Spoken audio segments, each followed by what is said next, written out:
April 34th, 2197, BT. Hello everybody, Sparky here with the wonderful, talented, multi-instrumentalist and composer Eric Drew Feldman. Say hello, Eric. Hello, I just want to clarify one thing you just said was, it sounded like you said Erica Drew Feldman. And I do have a friend that she calls me Erica, but I'd rather keep that under wraps. So forget I said that, but my name is Eric. Let me do that again. Eric Drew Feldman, and we are sitting in a lovely, if not slightly noisy, little French cafe here in a quiet corner of San Francisco. And it's a noisy cafe in a quiet corner. It is. And anyway, I'm happy to be here. Well, thank you. So let's talk away. All right. So first, let's start by introducing yourself. Okay. My name is Eric Drew Feldman. I am 63 years old, and I'm not ashamed of it. I currently and gleefully play with the Residents. In my past, I've played with such luminaries as Captain Beefheart and the Pixies and PJ Harvey and Snakefinger, and I'm sure I'm leaving out somebody, but I loved playing with you just as much as any of those. And how did you first become aware of the Residents? Before I moved to San Francisco, probably around 1979, I was in LA, and somebody gave me this mixtape, and because I was very involved with, I knew all this new music was going on, but I was kind of busy. I was in my Beefheart days, and on this mixtape there was various things, and there was music from San Francisco, a lot of it. And I'd been thinking about moving there, but one of the cuts on it, and I can't remember, I remember now, I don't know the real name of it, but I think it's, the one where it's a Resident song, where they're saying ships are going down. Oh, not available. Not available. I was thinking it was either that or Duck Stab, I couldn't remember. And I just found it really beautiful and sad, and I really liked it. And then there was also The Spot was on it. And so I made it, when I decided to move up there, because I'd always lived in LA, and part of the thing was because I was seeing a woman at that time that lived in Vancouver. But that was a little too far. But I thought, well, San Francisco will get me a little closer for riding the Green Tortoise or whatever it was called back then to get up to visit. And so anyway, when I got to San Francisco, I ended up in the Lower Haight because where I still live today, because I was interested in these synthesizers called Surge synthesizers, and the shop was right there, which I ended up living in for quite a while. And but I realized that where the Residents were located, which was on the records, was this address, infamous address 444 Grove Street. So I thought, oh, that's right down over here 4 blocks. So I walked over there and knocked on the door one day, and much to my surprise, somebody answered the door and let me in. And, that was kind of how he introduced it, and they were aware of me because I think they were acquainted somewhat with the music of Captain Beefheart. And, we just started having chats. And to be honest, I was kind of sniffing around, like saying, here I am, new dope in town, exploit me to your fullest. And what they did was kind of push me towards Snakefinger, because as I didn't know them, but kind of become aware of later, was he had done a couple records with them, and I think they kind of wanted him to branch out and do something different and not be so, they were trying to push him out of the nest a little bit, and so they were kind of pushing him towards somebody else that perhaps he could collaborate and make records with. So I went over there to meet the residents, but ended up really meeting Snakefinger. But they were very pleasant guys, so we, kept in touch. When did you first start actually working with the residents? Really, I didn't do any official work with them until, I think it was 2002. And at that time, I'd been doing the previous couple of years a lot of touring with Frank Black and PJ Harvey, and I don't really, it's so long ago, but I just remember they said, "How would you like to, tour with the residents?" And I said, "I'm in." And they wanted me to do another project before that one, but I wasn't available. But luckily, they gave me another chance, and it turned out to be Demons Dance Alone.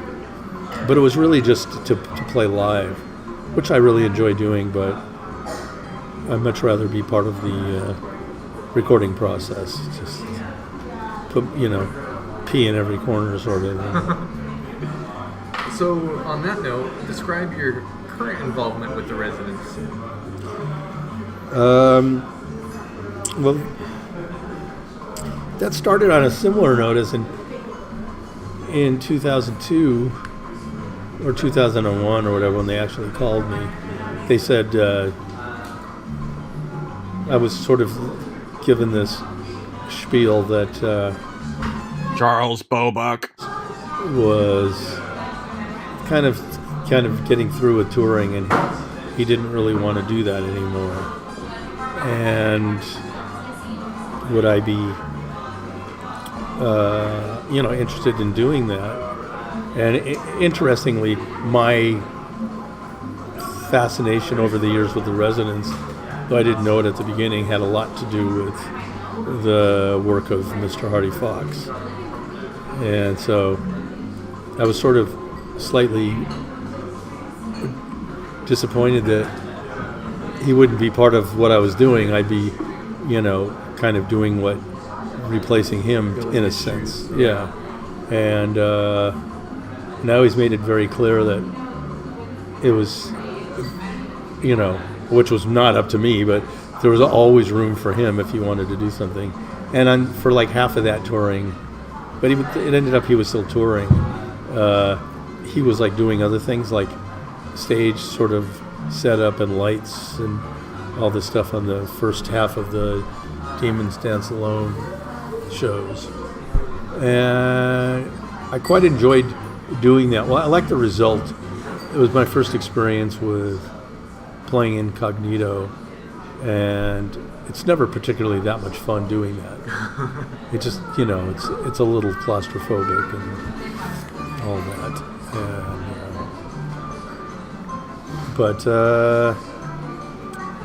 And then we did that, and then for whatever reasons, after that tour, and I now know that tour is considered a pretty high mark in their history, and something to like a lot of people. But I didn't know that then. I didn't have the history thing. And whatever their next project was, I was not, asked to do it. And everything had seemed pleasant. And when I saw them again next, like 6 months later or a year later, and I was kind of kidding, but I said, well, I was sorry that I was fired, because I really enjoyed it. And they both kind of frowned at me, like they didn't get it as a joke, and they said it's not what it's about, But I know they were really working on making things smaller, and I think they had probably decided that it was more cost efficient to have Charles Bobuck doing what he always did, was being up on stage and playing some form of synthesizers, and then it went on till I'm going to guess it was about 2015, and we had this sort of same meeting with the three of us, and they were kind of explaining what they'd been up to for the last couple of years, and wanted me to do it. And I said, I think I can do that now for a while. And I said, I would love it, but just know that it's okay if you want to fire me again. It's quite all right. I won't take it personally. And Charles Bobuck. Adamant that he really didn't want to do it anymore. And in terms of going on tour, and so pretty much that's how that started, and that we were doing a tour that was called Shadowland, and that had started with Charles Bobuck. I've been going for a while. But I got into about a year of it, and once I did it and felt in and saw what it was required of me to do, I kind of saw what Charles Bobuck he was doing, and I went, well, I think I could do it my way. It would be a little different, and it would be more interesting to me, and I meant no resistance from Randy Rose or Bob. And it just started. It just kind of went from there. And then the next thing after that was, I guess, talking about making a record that became Intruders. And then we, after somewhere during that or before it, I'm really bad on timelines, but we also started, we did a show of a bunch of new old songs, and that was called In Between Dreams. And so at least I got to approach that version of the live residence with an open slate and kind of figure out for myself what I should do. So, and then, I was really pleased that, I was asked to co-produce and, record and contribute to the next residence record.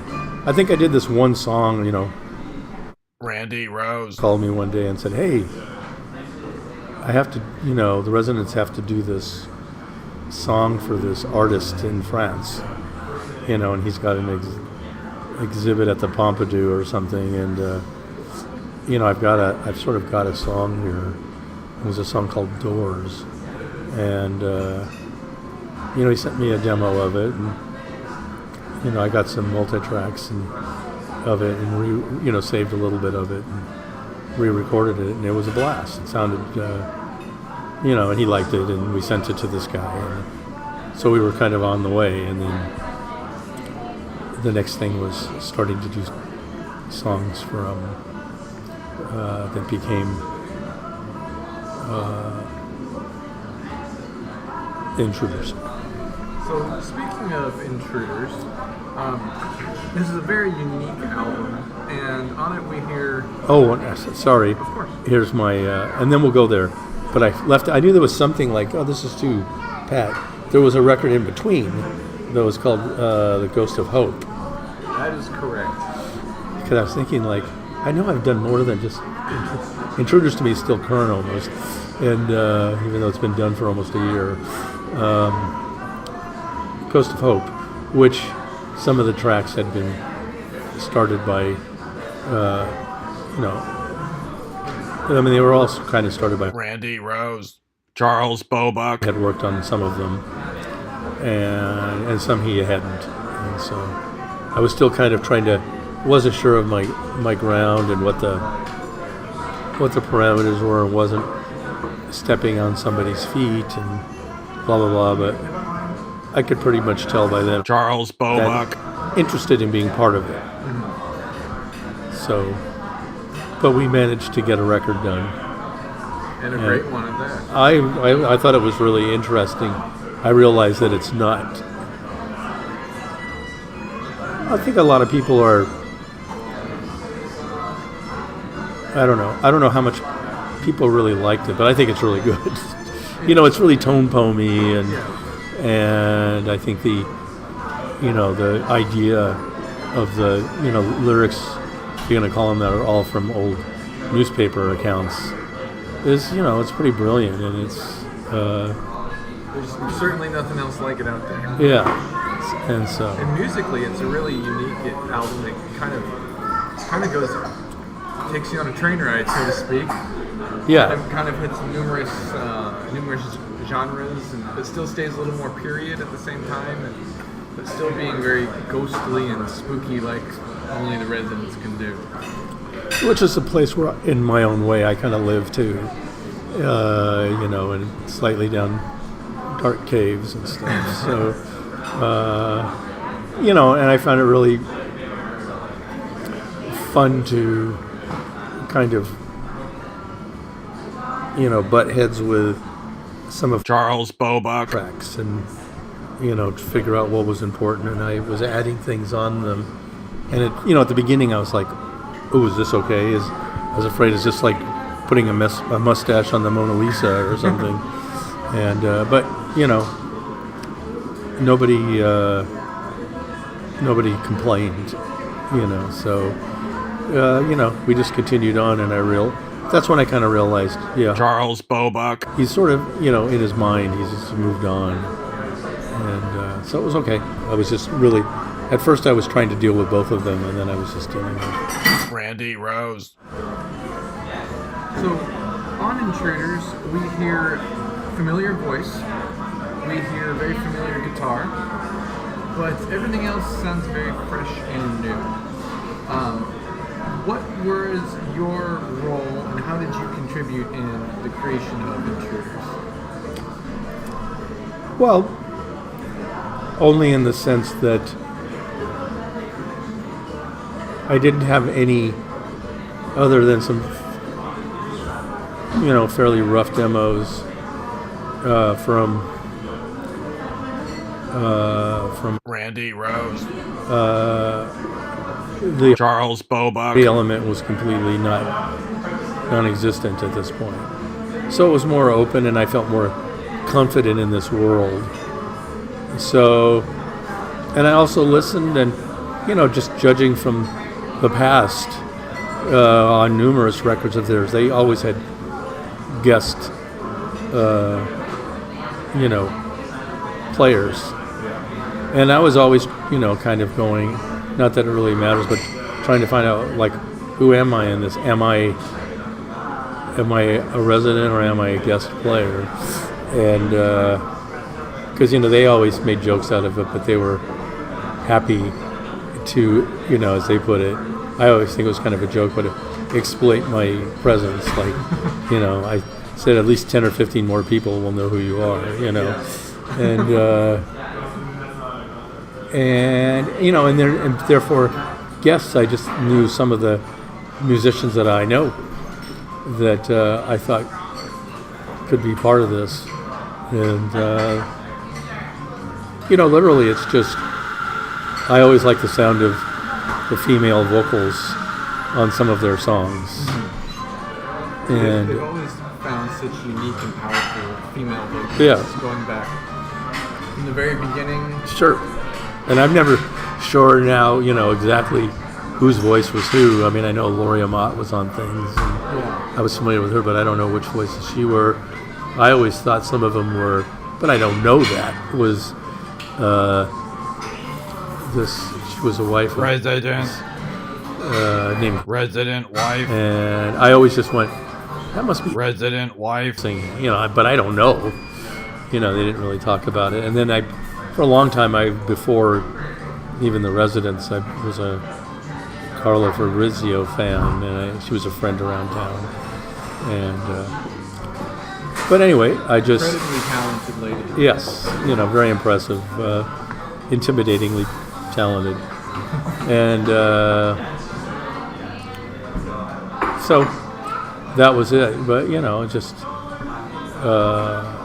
So along the lines of new collaborators, I believe that you were in charge of bringing on Sivan. Yeah, I don't know if you know who she is, but she's a young woman around town. She's from a band called Everyone Is Dirty, and who I had just become acquainted with them because I went to look at a possible studio to record for me in projects, and they happened to be anybody that's kind of looked at studios or been recording in a studio. Part of the thing you have to put up with is somebody coming while you're working and saying, they say, oh, is it okay if somebody walks around in here for 15 or 20 minutes? And some people are like, get it, and some people are like, it breaks the flow, so it depends what they're doing. But they were very friendly, and they were recording in there, and I said, can I just hear what you're working on? And I really enjoyed it, and kind of, I think was originally thinking of maybe there's a place for, I would like thinking like, I wouldn't mind producing this and being involved in it musically. It seemed fresh and fun, but I don't know. It took years. I mean, that was like 5 or 6 years ago, I think. But after a few years went by, I don't know. I just found myself having phone calls, and I met Sivan in here a couple times just talking in this very cafe. This very cafe, in this very table. In this secluded corner. I was drinking out of this cup. This same cup of water. Yeah. Or vodka, or gin, Yeah. whatever that is. And we just talked, and she started coming by the house, and we've recorded a few things together, and we're entertaining the idea of doing a little project together. We've already given it a name, and so anyway, we, I just thought, I'll give it a try. She was not really familiar with the Residents, and I asked her to sing a song and play a little violin, and the first song we did turned out to be a song called Bobby's Burnin' Blues, and I was like, wow, this sounds totally like the Residents and not like anything I've heard. So that, was the beginning of that. And she ended up playing on, I think, 2 more songs on that record. Well, it really kicks the album off with a very strong start. Yeah, I totally think so. Luckily it's the Residents, so it's not about, like, as we call in the business, front loading. Meaning like, here's the hits. Though I think the second song, which actually includes Carla singing, which I like to think was my idea, is she sings like just a brilliant operatic voice on it. As a song called Voodoo Doll. And but we didn't record them in order. But in any case, but the record was taking shape, and my old cohort is a woman named Lori Hall, who I recorded a couple of records with it in a band called Knife and Fork, and also a different band that we worked in together that was called Ruby Howl more recently, and she fit right in, and she kind of worked on a song called Missing Me, and so anyway, I was bringing in those people. I knew the person that's ended up singing a song. I thought he did a really good job. I'm trying to remember what it's called right now.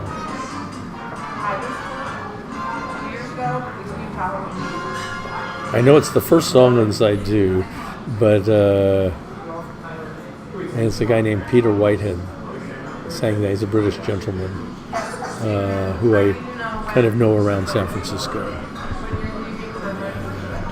He's actually a very good tileist. I don't know what the word for that is. And he had done the tiles in my bathtub, around my bathtub. So, but Randy Rose. some way similar, I think. And so I can't remember what the song's called, but it doesn't matter. But that's most of the guests on that record. Do you foresee any re-collaboration with anyone in the future? Or? Sure, it just depends, what you need. I mean, I can tell you right now, there's a guy that I used to do some collaboration with. Really just exploiting his talents. There's a guy around town by the name of Ralph Carney, who was a multi-instrumentalist. Kind of could play something interesting on any instrument you could put in front of him. And he sadly, about a year and a half ago, he had moved to Portland and tripped down a flight of stairs and landed on his head and died. So ever since then, besides the tragicness of that, he's been, I'm really angry with him because I miss him. But when I was he was really good at playing anything. I want a euphonium. I want Hawaiian guitar. I want this or that. And he could do something, as he would put it, he could play violin. He'd say, "I have a violin." I never call myself a violinist. But he could do enough that it was good in a primitive style that I like better than somebody refined. Yeah. But actually, Sivan is also a very good violinist. She's good, and so I introduced that to the sound, and she's very intuitive. You don't have to say much. I played the violin from the 4th to the 8th grade. It's an incredibly difficult instrument to play well. Okay. It takes a lot of talent. I would think so. I do not have that talent. The only thing when I first met Sivan that I thought was interesting is if I would hum something or say, play something that's a harmony to this part. Most people I know would go over to a piano and figure out the notes, but she would just pick up her violin and pluck the notes out. Just totally by ear. That was her reference point. And so I was like, this is a big-brained person. That's a trained violinist. Yeah. So, anyway, that's so I had to do with that. I think, as I've learned that I think Randy Rose. very important in coming up with the concepts, and he knows what he doesn't want, but he's pretty free about it, because they've probably tried anything depending on who they've become friends with at that particular time, and he's never really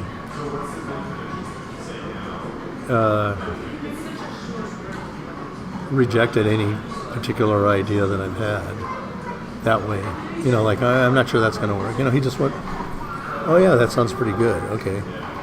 Well, maybe you start having some bad ideas and you might reject them. Oh, I got plenty of bad ideas, but sometimes on the keyboards or the arrangements, but he was, so it's been pretty smooth that way. I'm kind of, I don't meet any too much resistance, which sometimes is a little scary. Because, but I've kind of decided since I've been doing this that when I look like I'm staring out into space, I'm just looking into the past or the future. But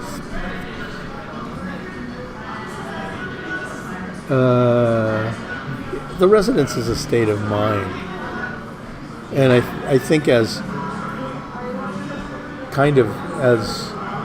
is been demonstrated by this album that came out fairly recently called "I Am a Resident." And at the time, Randy talking Rose. about it, and Randy got Rose. the idea for the next 12 albums in his head. And I was kind of like still thinking about, I've really got to dig into this Intruders concept and doing that. And, he was fine, and he found somebody else to work on that I thought did, a great job. He did. And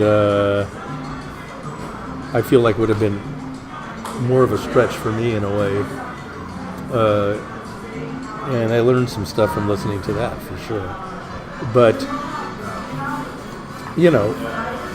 I'm not sure if it is a Residence record but I kind of think it is, even though it's all guests pretty much, and it's so Exploiting their talents. yeah, well, exactly. And to talk about another one of the ultimate versions of pay to play. Yeah, exactly. But everybody that was on that, paid to have the privilege to have a song of theirs, Yeah. or even if it ends up being. That's what I think became really interesting of it, because they had so many inclusions, people wanting to do it, that sometimes people have a 15, 20-second interlude of what they did. And so, like I said, is everyone's a resident. It's like, it's not, so much the, people talk all about the, the importance and the mythology and the anonymity. And everything I'm saying here breaks down those walls. But I don't know how much, it's kind of for the big fans, and it's, they seem to enjoy that, and that's fine. Let them have it, but it was never important to me.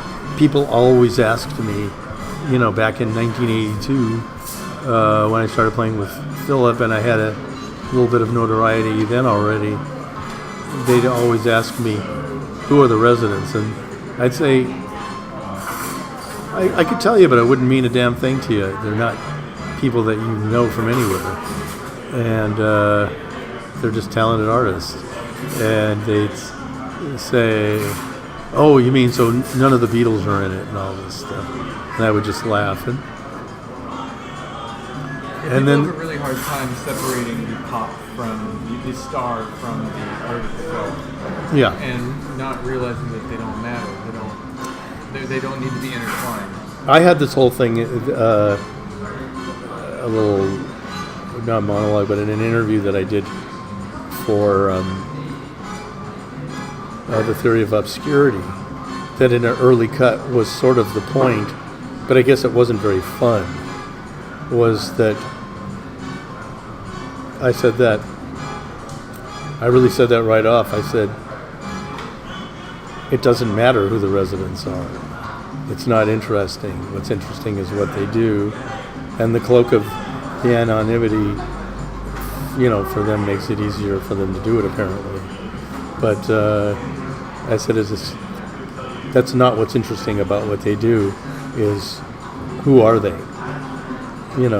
They're everybody, And, but somehow that didn't, they wanted something a little more mystique, so that was all cut. A little sexier. Yeah. And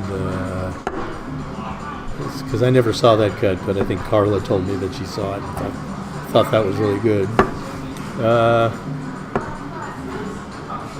what would you say your favorite track off of Intruders is? Do you have one that you found most interesting to work on, or one that... There's several. And probably not the ones that you would think. Well, that's even more exciting. Yeah. I think the one called Still Needy was really fun. It's just because it wasn't really like that at the beginning, but I kind of just realized, I don't know, this is kind of like some sort of a vamp in a jam that's felt really heavy to me, and I kind of exploited it for that. Like it just made it kind of like It's just a heavy vamp for the whole thing, and then there's all these layers of orchestrations that come on it. But at the bottom, it's just like a really throbbing, bass and drum beat and all this stuff. And I tend to know how to do, therefore I take advantage of it, making those sounds kind of more expanded than they have been previously on Resonance records. As they would say, a lot of people, at times, including myself, till I'm over it, I realized, everybody said, oh, what's your favorite Resonance records? And I'd kind of say, oh, it's, Fingerprints or that other one we mentioned earlier. Not available. Not available. Favorite records of, of mine, of theirs. And, Tales of Two Cities. But, the good things, and I got this from talking Charles about Bobuck. heavy things, There's a naivete, that's how you say it, French. It was never my begrudged subject in school.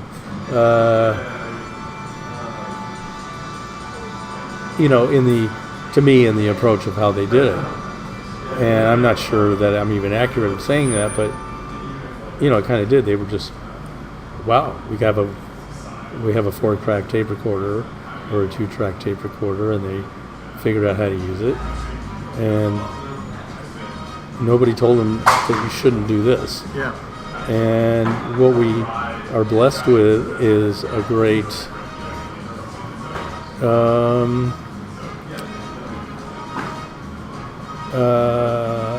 batch of music. But, at some point then, as the technology moved on and the residents not wanting necessarily to repeat themselves, started becoming more a band that was like embracing new technology all the time. And with that becomes the good and the bad. And, you can't keep pretending to be a non-musician forever once you're becoming more and more of a sophisticated composer. So that's what I think sort of happened with them. And so that kind of freed me up for, I always kind of am attracted towards music that's rough, but not necessarily naive.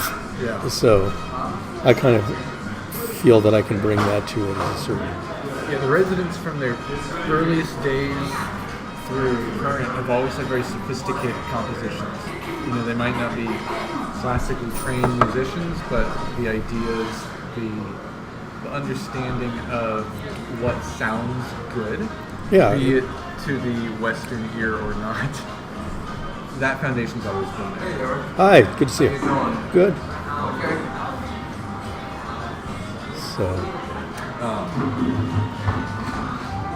Well, do you know of any future plans for the Intruders concept beyond the initial album? I hope we play in some form or another these songs on an upcoming tour, though I know the plans. It seems like that's always the thing with the residents, is I was really pretty excited after Ghost of Hope. And all we did is, in Between Dreams, we included a couple of songs that we could play from that. And, we're already playing, then we eventually moved that song I mentioned earlier called Voodoo Doll into the live set. But does any of it have to do with the way the songs are composed, that they're not necessarily live performance? Well, hardly any of them are as recorded, but that's why you always hear like a song from 25, 30 years ago with the residents that sounds completely different. Yeah. And it usually adheres to some, musical center. Some of the arrangements they were doing with some of the songs, I don't really hear it sometimes. I remember when, for whatever reason, when I came on board, whoever were the not producers, but the agents for some of the parts of tours apparently had said they really wanted them to play Constantinople. And so they worked up a version of it that suited what they were doing then, which is fine, other than it wasn't going to satisfy somebody that wanted to hear Constantinople as they knew it. So when I came on board, I tried to say, let's just find a way to make this a little closer to what was recorded, because I didn't maybe have the same history with it that they might have had of like that they loathe it after 40 years. But well, Hardy was also really, really good at deconstructing a song and then deconstructing that again and deconstructing it again and again and again and then putting it back together into an almost completely unrecognizable form of what it once was. Right, which is great, but sometimes it's not going to help you in a live situation where you're trying to do something familiar. Yeah. Kind of reminds me a little bit of if you've ever gone to see Bob Dylan in the last 20 years or 15 years. He can come out and start singing a song and you're like, and then he hits the chorus and you go, oh yeah, it's that song, but you had no idea until he got there. He's completely riffing on something in his own head that isn't very different, which I totally respect, nothing wrong with it. But so in some ways I suppose we're going to be doing that with some of these songs, because we have to take a way of doing something that was recorded with multi-tracks galore and little bits and bobs with several people, and try to figure out how to play it with 3 people, and so that's always the challenge. Sometimes I wish we could manage to have another person or two, but I don't really like really big bands, but having just a little more of that kind of talent around opens up possibilities. Yeah. So, but I don't see it. It's hard enough to just get out there and go do a tour and be able to come back not having being in debt. Yeah, you don't want to lose money on a tour. Yeah. Well, is there anything you can tell us about any potential future work that the residents are working on right now? Well, they're working on a project that I'm sure I can tell you about. That is it's kind of a story about a blues singer from the early 70s, whose name is professional name is Dyin Dog, and they plan to release a record of their version of several of his songs, plus a version of, well, it's like an acetate that they found of his music, which got them into the idea of doing the project. So nobody's ever really heard of him any, as far as I understand it, the mystique of Dyin Dog is that he was a big fan of Howlin' Wolf and kind of emulated him to some degree, and then got some, a little bit of money, went into a recording studio and, recorded some sides, and somewhere near the end of this process, Howlin' Wolf died, and Dyin Dog just apparently went crazy and just disappeared, and whereabouts remain unknown. And all the copies of these records have been found? there was just a copy One copy. One copy that the residents, found at a like a garage sale or a flea market, and they for 25 cents or 50 cents they bought, these. I think they were 45s, and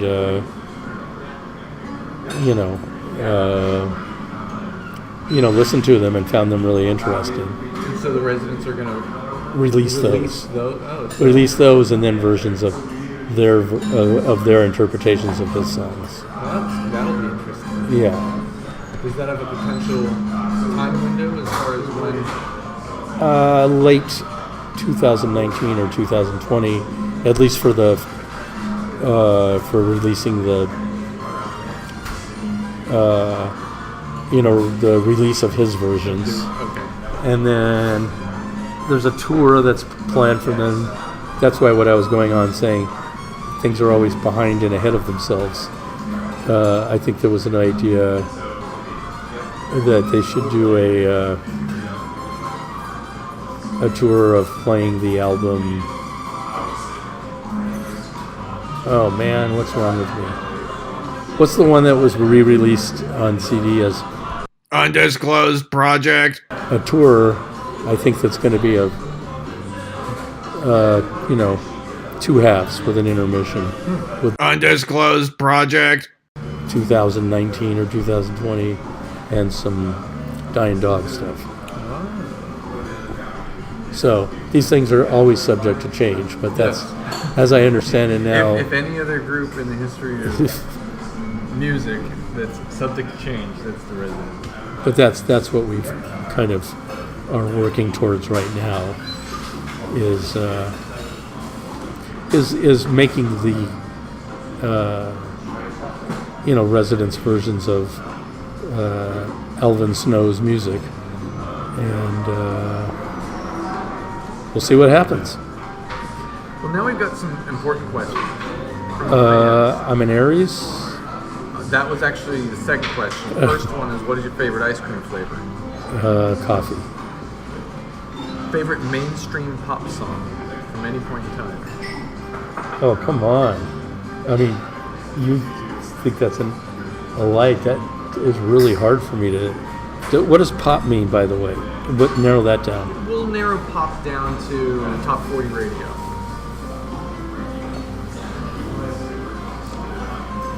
My favorite song that I ever heard on top 40 radio.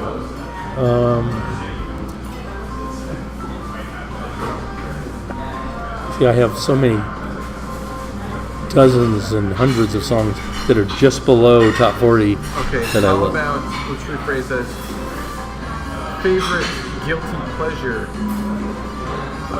pop song? Something that you've heard that you would never tell anyone that you like. Oh, I'll tell somebody, but it's, but I do feel guilty. I think the first time I ever heard Jumping Jack Flash, the studio version, I was like, whoa. Just the sound of the record is just sizzling. It sounds like there's going to be flames coming off the needle of the 45 to me. And so I really loved that. I really love the albums of Jack Bruce. Do you know who that is? I don't know Jack Bruce. Jack Bruce was a main composer and singer from a band called Cream. Oh, okay. I'm familiar with Cream.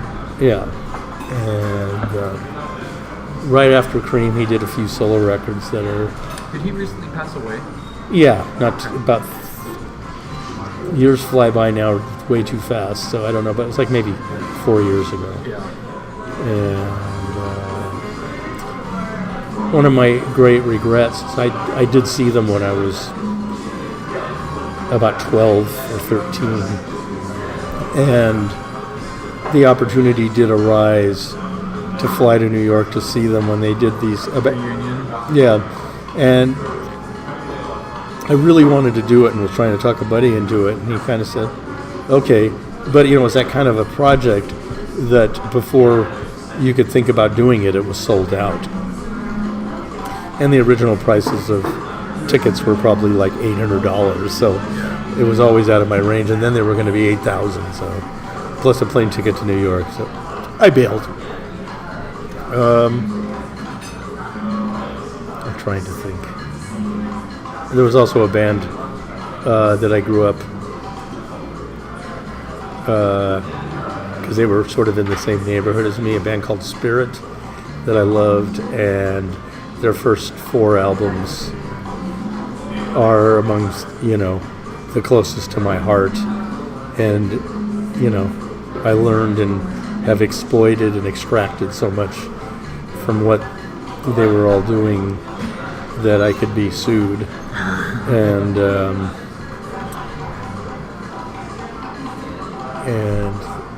I'm not the only one, but they actually had an instrumental song on their first record that recently their heirs tried to sue Led Zeppelin because a lot of people think that Stairway to Heaven, especially the intro, is a direct ripoff from this song. Spirit? Yeah. That's some drama right there. Yeah, so it's been in court and got through some lower things and agreed with, but then I heard after like 3 years in the courts it was rejected. So, but they're not free of having liberated songs from blues people and things like that. So, but they were especially too on tour. The very early days of Led Zeppelin, they were on tour with Spirit. So makes sense. So it's not just out of. So it's not out of the blue. It's not a total coincidence. Yes. So, anyway, this is not necessarily stuff for the podcast, but next question. Do you feel that had the assassination of Archduke Franz Ferdinand been successfully thwarted, World War I would have never happened? Or the tensions in Europe built up to such an extent that it was bound to happen sooner or later, and the assassination served more or less as an excuse for these countries to declare war? Here's what I think. I think somebody, if you had the ability to time travel and you went back to before that assassination attempt and you swatted a fly that hadn't been swatted in history, that everything could be different. That's enough to make it different. So I think the whole concept of time travel is extremely dangerous, and I love to agree with any of that stuff. But it's not particularly original, but there's a book of the last, I think, 5 years or so by Stephen King that's called 11/22/63. Yeah. And I didn't even know it existed, but I went into a cafe in this neighborhood one day for a coffee, and they have books in this place that you can read. And instead of looking at my phone, I picked up a book that was there, and it was this book. And 25 years ago, I read several Stephen King books, so I was like, here's an old friend that I haven't really been keeping up with. And I found it really engrossing. And the basic premise of that book is of a guy from modern times that for various reasons is convinced to go back